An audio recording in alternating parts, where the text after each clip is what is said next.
So, obviously, we're doing the whistleblower for Twitter, whose call sign is Mudge. I guess that was cool back in the day. Ready? Yes. So he comes in, ready? And he's very stiff. Yes. So right off the bat, we're seeing a whole lot of stress. Now, I'm going to be kind and believe at this moment that the stress is because this is an interview setting. TV cameras themselves put a lot of stress on people who are not used to being in front of them. Why are you coming forward? All of my life, I've been about finding places where I can go and make a difference. This is Peter Zacko. So you see that stiff movement as he's trying to talk? A lot of stress. He's accessing some emotional memory. So it's kind of like, probably the stress. Just lots of stress. Does not do cameras or interviews or deal with strangers very well. May I ask your name in the middle? I'm Mudge.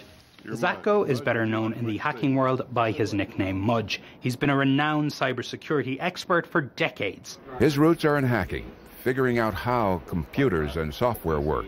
That expertise might be why Jack Dorsey, then CEO of Twitter, hired Zacko after the company was hit by a massive attack in 2020 when hackers took over the accounts of some of the world's most famous people. Mudge was one of the top 5 or 6 executives at the company. So we're seeing a believe me look on this guy, who will become important here in a moment. He's also angled down for this little bit that we see him. It's kind of like, okay, so we got the believe me look and you're angled down as you speak.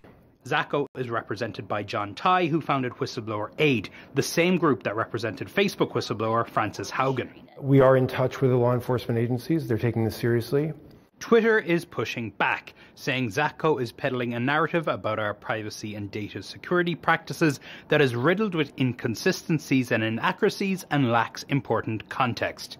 When we spoke to Zacko and his lawyer, they said that the lawful whistleblower disclosure process only allows them to talk about these issues in general terms. For specific allegations about Twitter, they referred us to Zacko's disclosure. I'm not going to go into details, but I will say that Mudge stands by the disclosure and the allegations in there. So as you see him, Mudge stands by the disclosure and the allegations within, and he falls even more. It's like, okay, well, this is just odd because it doesn't seem to be a lot of strength in what he's saying.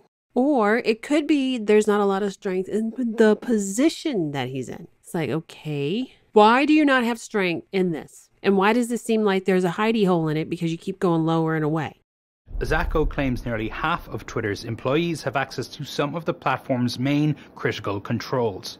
There's an analogy of an airplane. So you get on an airplane and every passenger and the... So he has calmed down a lot. We actually don't know how long he's been interviewing for before he decided to get loose, spread his legs, and not be as stiff as he talks. See a lot more movement in the body, and that's because of all the darn cutting. We don't like cutting. Attendant crew all have access to the cockpit, to the controls. You know, that's entirely unnecessary. It might be easy, but it's too easy to accidentally or intentionally turn an engine off. Now, because we saw him so relaxed and in this interview very much more open at this point, so you turn the engine off. And he refers over to the side of himself as if it's not him, it's over there. Then you got to wonder to yourself, seeing the red tie guy, and then him as he's relaxed, turn it off on somewhere else. It's like, oh, okay, this seems very, very odd and suspicious. We'll wrap it up at the end, but continue to watch. Hackers, 2 of them teenagers, tricked a couple of Twitter employees into letting them into Twitter's systems.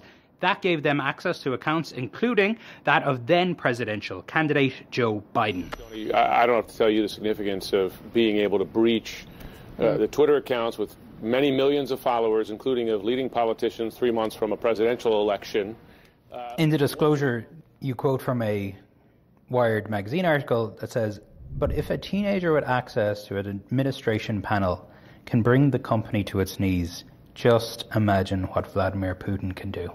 Foreign intelligence agencies have the resources to identify vulnerabilities that could have systemic effects across the entire platform, across the whole internet. I was hoping that they would, go back to him, but as we see him speak before they cut away from him, he's still talking with the believe me look. He's still angled down, and he's talking to you with his little clipper fingers, his pinchers. That could be a point. Twitter told CNN that since the 2020 hack, it had improved these access systems and had trained staff to protect themselves against hacking. If you're running any system, The more people that have access to the main switches, that's a very risky situation. Yes, absolutely. I'm talking in generalities, just large tech companies need to know what the risks are, and then they also need to have an appetite to go fix it.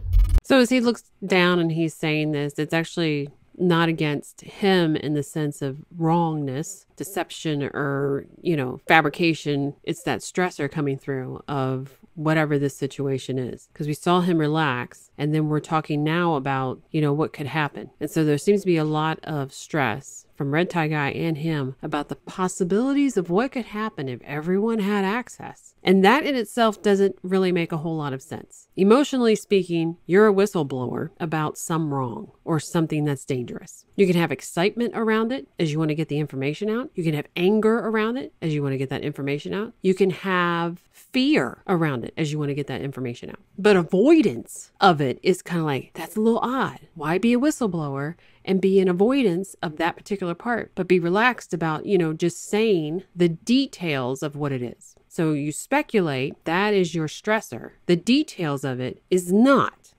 Zacko also claims Twitter has been misleading about how many fake accounts and bots are on its platform. That's an issue that Elon Musk has made central to his attempt to get out of a deal to buy the company. I guess right now I'm sort of debating the number of bots on Twitter. There will be suspicions of the timing of this. Are you guys carrying water for Elon Musk? Absolutely not. We've been following the news just like everyone else, but that has nothing to do with his decisions or with the content of what was sent in to U.S. law enforcement agencies. Mudge hasn't been talking to Musk in the background or anything like that? Not at all. So that was a whole lot of more stress there too. Absolutely not. Negative head shake. You see him lean back, get away. This seems to be a cake with a whole lot of layers. Zacko says he was fired by Twitter in January of this year after he tried to raise the alarm internally. He points the finger at Twitter CEO Parag Agrawal, saying he has worked to hide Twitter's security vulnerabilities from the board. I suspect that Twitter might try to paint it like this, that Mudge got fired and he's trying to retaliate against the company. Absolutely not. This is not any kind of personal issue for him. He was eventually fired in January of this year. So again, with that whole stress, look down, avoidance, I think it's fair that we can sit there and wrap this up. We've seen enough that everyone should be looking like, what in the hell is going on over there? You've got the advocate for the whistleblower and the whistleblower themselves stress on the speculation part of what having all this access could do. But the details of what it is does not give the same amount of stress. If you like it, please share and subscribe. Thanks for watching. To be notified of all videos that get released, because not all of them can be posted here, in the description is a link to our Telegram channel, and if you subscribe, you'll be notified of every single video, and we don't spam it with anything else other than video releases.